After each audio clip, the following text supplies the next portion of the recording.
Avec son livre Le Printemps silencieux, Rachel Carson a marqué à la fois l'histoire du journalisme scientifique et du mouvement écologiste en dénonçant les ravages des pesticides. Touche à tout, passant de l'océanographie à la pollution agricole, cette Américaine a su mettre sa plume au service d'une grande curiosité scientifique. Fille de Maria Frazier et de Robert Warden Carson, vendeur d'assurance, Rachel Louise Carson est née le 27 mai 1907 dans la ferme familiale, à proximité de Springdale en Pennsylvanie, au nord-est des États-Unis. Dans cette petite ville américaine surplombant une rivière, elle découvre et se prend de passion pour le monde naturel. Petite fille curieuse et passionnée de nature, elle emploie souvent ses heures de liberté à explorer et observer les environs de la ferme, notamment champs et forêts. Très proche de sa maman qui l'initie à la nature et à l'écriture, elle en fit ses deux passions, en publiant sa première histoire à l'âge de 10 ans, puis en étudiant l'anglais avant de s'orienter vers la biologie. Rachel est également une lectrice, dévorant notamment les œuvres de Beatrix Potter, de Herman Melville ou encore de Robert Louis Stevenson. Dès 8 ans, elle commence à écrire ses propres histoires, mettant souvent en scène des animaux. À 10 ans, l'une de ses nouvelles est publiée dans le Saint-Nicolas Magazine. Après avoir fréquenté le lycée Parnassus, Rachel s'inscrit au Pennsylvania College for Women, université de Pennsylvanie pour les femmes, devenue Chatham University. Partagée entre son amour de la littérature et sa curiosité des sciences, elle étudie d'abord l'anglais avant de se tourner vers la biologie. Diplômée en 1928, elle poursuit ensuite des études en zoologie et en génétique à l'université Johns Hopkins à Baltimore, tout en travaillant à temps partiel pour financer sa scolarité. Elle obtient son diplôme en 1932. Au cours des années 30, elle écrit pour différentes publications. À 34 ans, elle publie son premier livre, La vie de l'océan. En 1944, un de ses articles est refusé par la revue Reader's Digest. Il porte sur l'impact du DDT. Devenu en 1939 le premier pesticide utilisé en masse, à 44 ans, elle publie un second livre, La mer qui nous entoure. Aboutissement de ses recherches et de ses expéditions des années 1940, le livre est acclamé.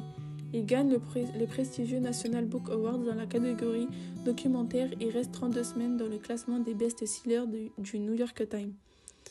En 1951, elle démissionne du US Fish and Wildlife Service pour se consacrer entièrement à l'écriture. À 48 ans, elle publie Là où finit la mer, troisième partie de sa trilogie des océans.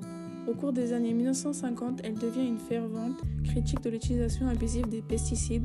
À 55 ans, elle publie son ouvrage le plus important, Printemps silencieux, un best-seller documentant l'impact catastrophique des pesticides sur la nature et l'homme. En juin 1963, elle témoigne devant le Sénat pour demander de limiter l'utilisation des pesticides. Le 14 avril 1964, à l'âge de 58 ans, Rachel Carson meurt d'un cancer du sein. Au service de l'administration américaine, Rachel Carson entra alors au US Bureau of Fisheries comme biologiste aquatique junior. Mais ses talents d'écriture furent rapidement mis au service des scripts d'émissions de radio, puis de manuels sur la protection de l'environnement et les ressources naturelles jusqu'à qu'elle fût nommée en 1947 rédactrice en chef des publications du Bureau of Fisheries, devenue US Fish and Wildlife Service. En parallèle, Rachel Carson exprima son amour de la mer dans 2 livres qui lui vaudront un certain succès.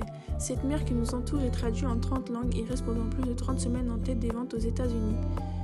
En 1952, elle quitta son travail et se fit construire une petite maison d'été sur la côte dans le Maine. Son 3e livre, Un guide de la faune et de la flore marine, publié en 1955, fut jugé magnifiquement écrit et techniquement correct par le New York Times, ayant notamment reçu une lettre d'amis racontant que le DDT était en train de tuer les oiseaux de leur refuge.